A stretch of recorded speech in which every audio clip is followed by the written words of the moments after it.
अरहर के तीन पाती तीनों कल्लेदार जी। समाधि के तीन बहिनियां तीनों है कुंवार जी। अरहर के तीन पाती तीनों कल्लेदार जी।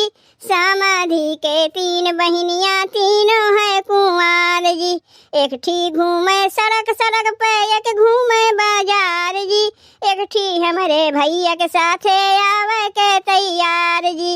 एक ठी घूमे सड़क सड़क पे एक घूमे बाजार जी।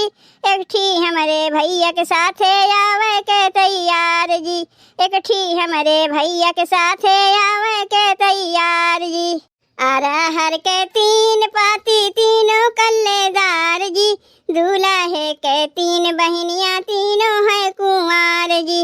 अरहर के तीन पाती तीनों कल्लेदार जी। दूल्हे के तीन बहिनियां तीनों है कुंवार जी। एक ठी घूमे सड़क सड़क पे एक घूमे बाजार जी। एक ठी हमारे भैया के साथे आवे के तैयार जी। एक ठी घूमे सड़क सड़क पे एक घूमे बाजार जी। एक ठी हमारे भैया के साथे आवे के तैयार जी। एक ठी हमारे भैया के साथे आवे के तैयार जी। अरहर के तीन पाती तीनों कल्लेदार जी। पंडित जी के तीन बहिनियां तीनों है कुंवार जी। अरहर के तीन पाती तीनों कल्लेदार जी। पंडित जी के तीन बहिनियां तीनों है कुंवार जी। एक ठी घूमे सड़क सड़क पे एक घूमे बाजार जी। एक ठी हमारे भैया के साथे आवे के तैयार जी। एक ठी घूमे सड़क सड़क पे एक घूमे बाजार जी। एक ठी हमारे भैया के साथे आवे के तैयार जी। एक ठी हमारे भैया के साथे आवे के तैयार जी। अरहर के तीन पाती तीनों कल्लेदार जी। नौआ के तीन बहिनियां तीनों है कुंवार जी। अरहर के तीन पाती तीनों कल्लेदार जी। नौआ के तीन बहिनियां तीनों है कुंवार जी।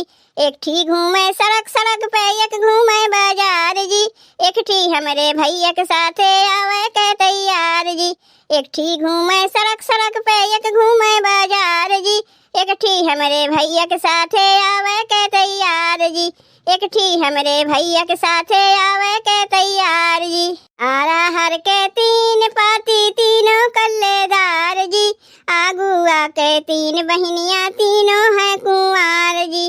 अरहर के तीन पाती तीनों कल्लेदार जी।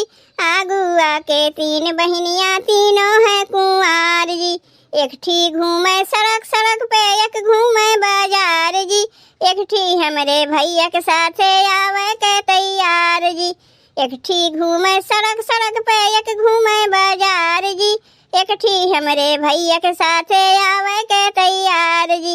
एक ठी हमारे भैया के साथे आवे के तैयार जी।